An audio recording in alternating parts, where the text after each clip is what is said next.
नमस्कार किसान साथियों, मैं आपका दोस्त सचिन कुमार फिर लाया आया हूँ आपके बीच। और ये आपको मैं दिखा देता हूँ खेत से सीधे लाइव चर्चा करने के लिए। क्या चर्चा करनी है साथियों? चर्चा करनी है आपसे कि जैसा कल हमने आपको कैप्शन में कहा था कि कैसे किसानों को एकल फसल पर लाया गया, षड्यंत्र पूर्वक लाया गया है साथियों। इसको आप ध्यान रखना। तो मैं अपना चेहरा तो क्या दिखाऊं आपको, ये खेत की नज़ारा लीजिए आप। हाँ, चल गया साथियों। ये क्या होता है ना, अगर पुअर कनेक्शन बता देता है, पता नहीं क्या करता है और चलने नहीं देता है। कोई बात नहीं, फिर भी हम अपनी बात आपको बीच रखेंगे कि किसानों को एकल फसल पर लाया गया है। एकल फसल से आप समझते होंगे, जो किसान साथी हैं वो भी समझते होंगे। हमने इस पर कभी गौर नहीं किया और गौर करना चाहिए हमको। क्यों गौर करना चाहिए? क्योंकि तो ये जो बनाया गया है ना घाटे का सौदा, ये बनाया गया है साथियों, ये हो ही नहीं है। कैसे बनाया गया है? देखो, आप अपना ध्यान से देखना है स्ट्रक्चर कि हम जब तेल की, तो देखो आप कैसे, हम जब तेल की जब वस्तुएं उपयोग करते थे, अभी तो सरसों का उपयोग करते हैं ना तेल के लिए, सरसों ही सब लोग लगाते हैं। इधर पश्चिम उत्तर प्रदेश हुआ, आपका पंजाब हुआ, हरियाणा हुआ, तो ये पूरी जो बेल्ट है ना, लगभग पूरे देश में ही सरसों की ही खेती ज़्यादातर लोग करने लगे हैं। कुछ जगह मूंगफली होती है, वो कुछ जगह बिनोला होता है। बिनोला मतलब कॉटन सीड, वो होता है। तो अभी आप देखो हमारा जो स्ट्रक्चर था पहले खेती का, अब ये बार बार इसको रोक रहा है। मुझे काम भी करना है साथियों खेत में जा करके।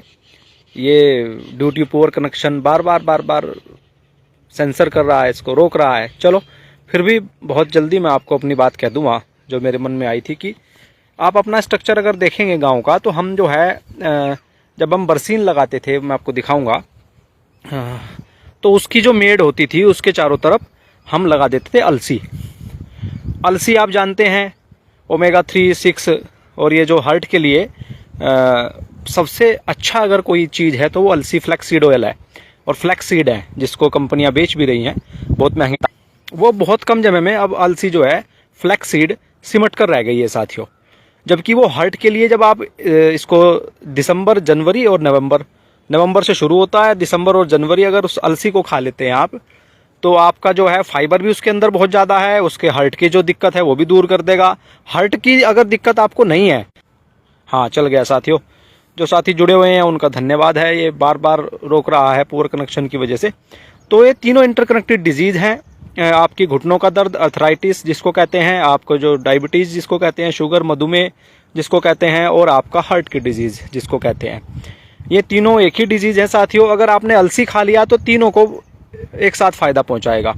लेकिन षड्यंत्र पूर्वक हम जो तेल खाते थे, जो जैव विविधता हमारे तेल के अंदर थी, ये बरसीन है, इसके चारों तरफ लगा देते थे उसको मेड़ पर, और उतने में ही मतलब 1-2 किलो तेल लगता है महीने में, और 1-2 महीना ही अगर आपने अलसी खा ली तो आपका स्वास्थ्य भी ठीक हो गया और बायोडाइवर्सिटी भी आपके अंदर चली गई। और कमाल की बात क्या है, देखो तेल हम जो खाते थे वो मूंगफली का भी खाते थे। हर गांव में मूंगफली होती थी, जितनी उनकी ज़रूरत की होती थी वो। और मूंगफली का, बिनोले का तेल खाते थे। अभी हम जितने भी जो पैकेट के सामान है ना, उसमें आप देखते होंगे पीछे palm oil, cotton seed oil और रिफाइंड ऑयल, वो राइस ब्रान ऑयल आता है। उसके पीछे पैकेट का आप सामान खरीदेंगे, उस पर आप देखना क्या क्या है। और आप जानते हैं पूरी की पूरे जो कॉटन है या कॉटन सीड है या बिनोला है, उसको पूरा का पूरा हाइब्रिड नहीं, जीएमओ कर दिया गया है। हाइब्रिड तक तो फिर भी ठीक था, जीएमओ कर दिया गया है। अभी सरसों को भी जीएमओ बना रहे हैं, है ना। आपके जो देसी बीज थे, अलसी थी, आपके तिलहन, तिल था, तेल शब्द की जो उत्पत्ति है साथियों वो तिलहन से हुई है। तो तिलहन भी हम लगाते थे। उड़द जो बोते हैं ना, दलहन उड़द, उसमें ही तिल बो देते थे। अपने खर्चे के जितने एक परिवार का खर्चा है तिल का, 1-2 महीना तिल का तेल खाना है आपको, तो वो उसी से हो जाता था। मतलब कि जैव विविधता थी। देखो आप उड़द लगा रहे हैं ना, उड़द में अगर आप देसी बीज लगाएंगे तो उसको ना तो पानी की जरूरत है, ना उसको निलाई गुड़ाई की जरूरत है, ना उसको यूरिया, डीएपी, पेस्टिसाइड की जरूरत है ना। वो अपने आप हो जाएगा क्योंकि उसके अंदर राइजोबियम की गांठें बनती हैं। दलहन के अंदर राइजोबियम एक बैक्टीरिया होता है जो नाइट्रोजन सप्लाई करता है, उसकी गठान बनती है, और वो जब जड़ नीचे ही रह जाती है तो बैक्टीरिया वहां स्थिर हो जाता है। तो उससे अगली आने वाली फसल के लिए भी आपकी तैयारी हो जाती है ना। तो वो भी हमारी हट गई है। तो कृषि विश्वविद्यालयों ने हमको जो तेल की वैरायटी हम खा रहे थे उससे हटा दिया, है ना। आप साउथ में चले जाएंगे, वहाँ सूरजमुखी का तेल खाते थे, वहाँ और सी जो उनकी वैरायटी है उनका तेल खाते थे। हमारे इधर अब क्या कर दिया है इन्होंने कि एक ही वैरायटी पे लाकर छोड़ दिया है किसान को, वो है सरसों। और सरसों जो है उसकी जो प्रोडक्शन है साथियों, अगर वो देसी नहीं है, हाइब्रिड या जीएमओ अब हो जाएगी 2-3 साल में, जीएमओ टोटल जीएमओ हो जाएगी सरसों, क्योंकि उसको परमिशन मिल गई है जीएमओ के लिए, सरसों के लिए। तो वो सरसों जो है जब जीएमओ हो जाएगी पूरी की पूरी, तो जीएमओ जो है, जो जीएमओ सीड खाता है उसकी खल पशु खाएंगे। जैसे बिनोलो की खल खा के बांझपन हो रहा है ना पशुओं के अंदर, ऐसे ही अब सरसों की खल, सरसों का तेल क्योंकि पूरा भारतवर्ष इस्तेमाल करने लगा है, तो वो भी अब बांझ हो जाएगा। 85% 60 से 70% तो आबादी बांझ बताई दी है उन्होंने। तो ऐसे, और सरसों की मैं जो आपसे बात कर रहा था, क्योंकि बात यहाँ किसान की चल रही है, तो किसान जो है वो सरसों लगाने लग गया, है ना। सरसों जीएमओ हो गई। और इसकी क्या खासियत है, ये जो बीज इन्होंने बनाए हैं वो ऐसे बनाए हैं जो यूरिया, डीएपी, पेस्टिसाइड्स इनको रेगुलर समय पर चाहिए। खरपतवार के बीज के साथ देते हैं ये लोग, क्योंकि भारत में जो होती है ना फसल, ये तो औषधियाँ होती है, जैसे जो खड़ी हुई है मेड के ऊपर आप देखोगे, इनमें एक भी खरपतवार नहीं है, सब मेडिसिनल प्लांट है। ध्रुवा हो गया, है ना, ये सब मेडिसिनल प्लांट है, हमें जानकारी हो या ना हो। वो जो खरपतवार देते हैं, जैसे PL 480 गेहूँ अमेरिका से आता था, तो उसके अंदर उन्होंने क्या दिया, ये जो कांग्रेस घास जिसको बोलते हैं, वो उसके बीज उसके वहीं से अमेरिका से आया, उसके अंदर डाल करके। तो ऐसे ही जो और भी बीज आ रहे हैं जीएमओ या हाइब्रिड, उनके साथ वो बीमारी साथ लाकर साथ दे रहे हैं, उसके साथ बीमारी भी और खरपतवार के बीज भी। तो आपकी जो बायोडाइवर्सिटी है उसको हटा दिया। सरसों जो है वो 10 धड़ी से लेकर के 1 क्विंटल या मैक्सिमम 1 बीघा में हो सकती है, मैक्सिमम 1 क्विंटल होती है, जिसको बहुत अच्छी फसल कहते हैं। ज़्यादातर तो ये 10 धड़ी निकलती है लोगों के सरसों, जो आपको लगता है कि इतनी अच्छी फसल दिख रही है। तो और अगर आप देसी बीज लगाओगे, हमने लगा के देख लिया है और पिछले साल उसकी वीडियो बनाई थी अपने हापुड़ के जो अपने वरिष्ठ कार्यकर्ता हैं आदरणीय वीरेंद्र सिसोदिया जी, उनके खेत पर हमने सरसों लगाई थी, देसी सरसों बीज। वो देसी बीज था, उसमें ना तो एक भी पानी दिया 4-5 महीने की फसल में, क्योंकि ठंड रहती थी, एक बार बनाता है नीचे और मिट्टी को हल्का बनाता है, माइक्रोन्यूट्रिएंट्स की पूर्ति करता है वो।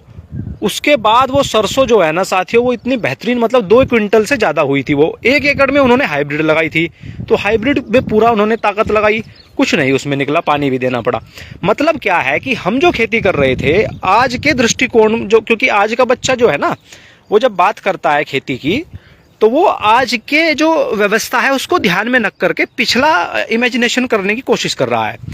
तो उसके सामने जब आपको रिसर्च नहीं है ना, उसकी रिसर्च उसकी है नहीं है, किसी की रिसर्च नहीं है जो एग्रीकल्चर में बैठे हैं, ये सब फॉरेन्स की पढ़ाई पढ़ते हैं। जितना सिलेबस इनको बताया जाता है उतना सिलेबस ये लोग पढ़ते हैं, और उतना सिलेबस पढ़ने के बाद ये बता देते हैं कि ऐसे नहीं है। अब तो कृषि मंत्री शिवराज सिंह चौहान ने बोल दिया है कि हमने एग्रीकल्चर ICAR के साथ, Indian council of agriculture research के साथ जो ऑर्गेनिक फार्मिंग पर प्रयोग किए हैं, उसमें आपका कोई भी उत्पादन घटेगा नहीं अगर आप पूरी समझ के साथ प्रैक्टिस करोगे। ये तो भारत के कृषि मंत्री ने संसद में बयान दिया है, और वो बोल रहे हैं कि हम कृषि ऑर्गेनिक को बढ़ावा देंगे।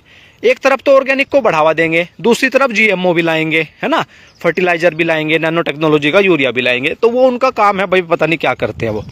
तो मैं आपको जो बात कर रहा हूँ कि आपको तेल की वैरायटी सारी गायब कर दी आपके वहाँ से, और आपको ये ज़्यादा निकलता नहीं, इसके लिए बाजार पर निर्भर रहना पड़ेगा यूरिया, DAP, पेस्टिसाइड, फर्टिलाइजर के लिए।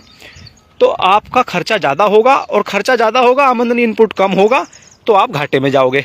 हो गया ना घाटे का सौदा। दूसरा, आप जब ये जैसे अनाज गेहूं खड़ा है, तो गेहूं को जब आप फसल लोगे, देखो आप ये बहुत सा गेहूं लगाया हुआ है, तो पूरा पंजाब, हरियाणा, उत्तर प्रदेश, ज़्यादातर पूरा देश ही लगभग जहाँ जहाँ गेहूं उत्पादन हो सकता है वो गेहूं पर आ गया। जबकि हम क्या क्या लगाते थे, हम बाजरा, ज्वार, मक्का, जौ, और आपका ग्वार, आपने अगर सुना हो ग्वार, और क्वार और मोठ, है ना, और सावा, सॉरी वो तो उसमें कंगनी, हरी कंगनी, जिसको आप मिलेट्स कह रहे हो। ये मैं जब मिलेट्स अपने घर पे लेकर आया, तो मैंने, मेरी माता जी ने मुझको कहा कि ये कंगनी तो हम लोग खाते थे, हमारे जब हम छोटे थे, बोले कंगनी होती थी, कंगनी खाते थे, ग्वार खाते थे, जौ होते थे, और अपना मतलब बाजरा, मकई, ये तो खाते ही हैं, रागी, है ना। एक हमारे यहाँ कहावत है, मंडवा रागी, जिसको मंडवा बोलते हैं, लाल लाल होता है। तो हमारे यहाँ कहावत क्या है, जब सर्दी आती थी तो मंडवा की रोटी खाई जाती थी, और कहावत बनी हुई है उसकी।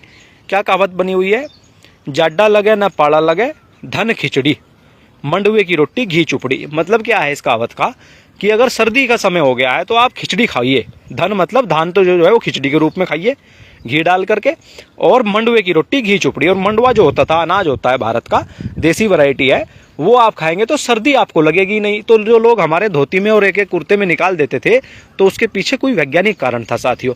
तो वो अनाज खत्म करके गेहूं ले आए। गेहूं भारत का जो है, अगर आप देसी खाएंगे तो वो अर्जुन है, आपका बासमती, साबरमती है आपका, उसको भी हाइब्रिड कर दिया है।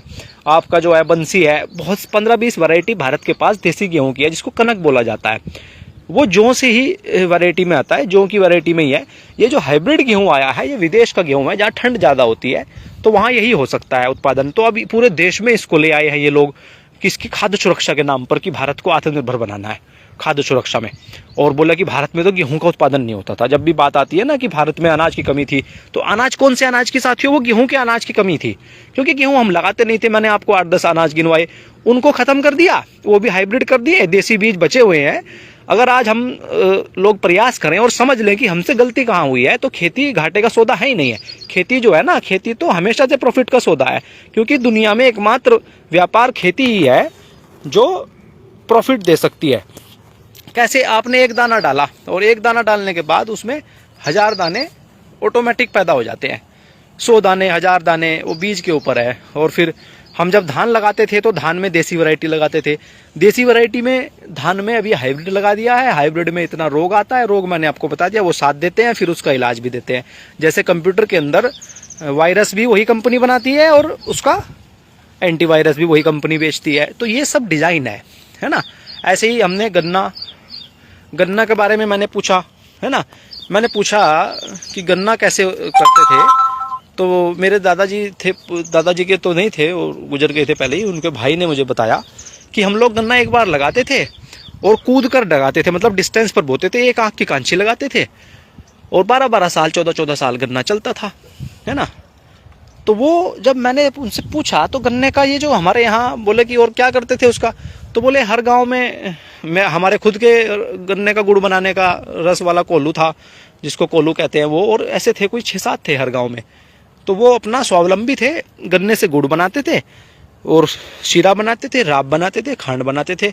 जितनी ज़रूरत होती थी अपने अपने रखते थे, फिर उसको बाजार में बेच देते थे। मेरे मामा जी बताते हैं कि मुझको सरकारी नौकरी मिल रही थी, लेकिन सरकारी नौकरी मैंने नहीं की। क्यों नहीं की? क्योंकि सरकारी नौकरी इसलिए नहीं की क्योंकि उतना जितनी महीने की तनख्वाह थी उस समय सरकारी नौकरी की, उतने का तो मैं हफ्ते में गुड़ बेच देता था मंडी में जा करके। मतलब उस समय कृषि की स्थिति ये थी, घर से उठाकर ले जाते थे सरकारी नौकरी के लिए, 1970s 80s में मैं बता रहा हूँ आपको। और उसके बाद पूरा का पूरा मैटर आपने देखा होगा, पूरा का पूरा पलट गया। अब उत्तम खेती की जगह उत्तम नौकरी हो गया। जो सबसे नीच काम था, उत्तम खेती, मध्यम बान करे चाकरी, कुकर निदान, जो सबसे 4th क्रेस का काम था, वो पूरी परिभाषा ही बदल दी उन लोगों ने। कैसे बदल दी? पूरा सिस्टमैटिक, पूरा योजनाबद्ध तरीके से, पूरा डिजाइन करके। और हमारे आदमी की वो बात समझ में आई नहीं। इसलिए अब हमको ये वापस अगर हम नहीं लौटेंगे तो साथियों, ये पूरा स्ट्रक्चर जो भारत का है, जिसको भारत कहा जाता है, वो तबाह हो जाएगा, है ना।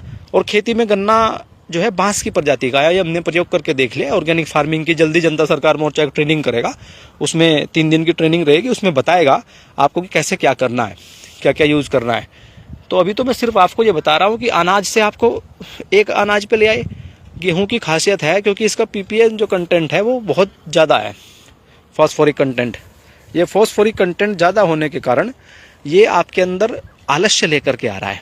भारत का है नहीं है ना। जहाँ ठंड ज़्यादा होती है वहाँ होता है, भारत में तो 1-2 महीने ठंड होती है। और है तो हाइब्रिड है, हाइब्रिड में ये नुकसान करता है। और ऊपर से इसका जो हाईएस्ट उत्पादन है 2-3 क्विंटल होता है बीघे में, मतलब 15 से 20 क्विंटल उत्पादन हो सकता है। 6 महीने का समय लेता है। तो अब आप देख लो कि ये आपको कहाँ ले जाएगा। अभी पूरी दुनिया मिलेट्स की तरफ भाग रही है। मिलेट्स पर पेटेंट है, उस पर ये पता लग गया है कि मिलेट्स खाने से सारी बीमारियां रिवर्स हो जाती हैं। तो भारत तो मिलेट्स ही खाता था भाई। और प्रचारित क्या किया गया कि यहाँ तो अनाज की कमी थी। तो कौन से अनाज की कमी थी? गेहूँ की, क्योंकि गेहूँ हमारी फसल नहीं है, गेहूँ हम लगाते नहीं थे। तो साथियों, ऐसे ही आपके अनाज की विविधता खत्म कर दी, ऐसे ही सब्जियों की विविधता इन्होंने खत्म कर दी। तो बात चल रही थी गन्ने को लेकर के कि गन्ने को कैसे खत्म किया। तो मैंने कहा उनसे, जब इतने कोल्हू, इतना स्वावलंबी स्ट्रक्चर था, ये टूटा कैसे?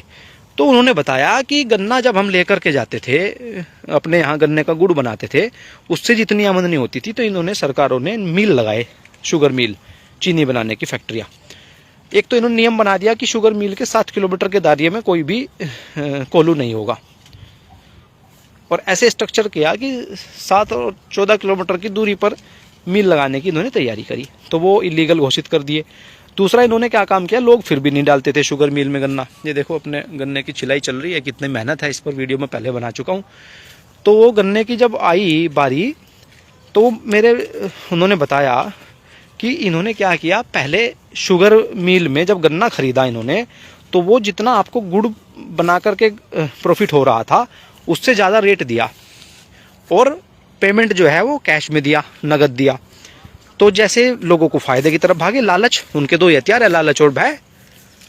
तो लालच में लोगों ने जो गुड़ बना रहे थे या शक्कर बना रहे थे, खांड मिश्री बना रहे थे, उसको बंद करके और गन्ने को शुगर मिल में डालना शुरू किया। 1-2 साल में जब वो स्ट्रक्चर जो है 10% रह गया, जो स्वावलंबी स्ट्रक्चर था, एंटरप्रेन्योर जिसको बोलते हैं वो, तो फिर धीरे धीरे उन्होंने, आप जानते हैं मिलों की अब हालत क्या है। मिल की हालत ये है कि वो 2-2 साल पेमेंट नहीं देता है ना, और अपने मनमाने रेट पे लेता है, किसानों को बोलता है मैं बंद कर दूंगा फैक्ट्री, गन्ना कहाँ ले जाओगे। अब वो पूरा स्ट्रक्चर तबाह हो गया, और नई पीढ़ी जो है वो एग्रीकल्चर यूनिवर्सिटियों ने एग्रीकल्चर के नाम पर जो तैयार करी, वो ऐसी कर दी, उनको कुछ पता नहीं है। तो अब ये हमको और आपको इस खेती को अगर उभारना है तो अभी समय है, अगर अब नहीं समझे तो फिर समझ नहीं पाएंगे, फिर ये पूरा स्ट्रक्चर ध्वस्त हो जाएगा, पूरा का पूरा स्ट्रक्चर। अगर इसको बचाना है, ये देखो कितनी मेहनत इसमें लगती है साथियों, ये ध्यान से देखिए आप। तो ये स्ट्रक्चर को बचाने के लिए हम जल्दी एक अपनी खेती की ट्रेनिंग करेंगे। जो लोग उत्सुक हैं, ऑर्गेनिक फार्मिंग में आगे बढ़ना चाहते हैं, इस पर काम करना चाहते हैं, सीखना चाहते हैं, और उसी स्ट्रक्चर को, जो बायोडाइवर्सिटी वाला स्ट्रक्चर है, जिसमें स्वस्थ होने की पूरी गारंटी है। स्वस्थ तो आप हो ही नहीं सकते हो, संभव ही नहीं है स्वस्थ होना। तो उसके लिए आप लोग कमेंट में भी बता देंगे।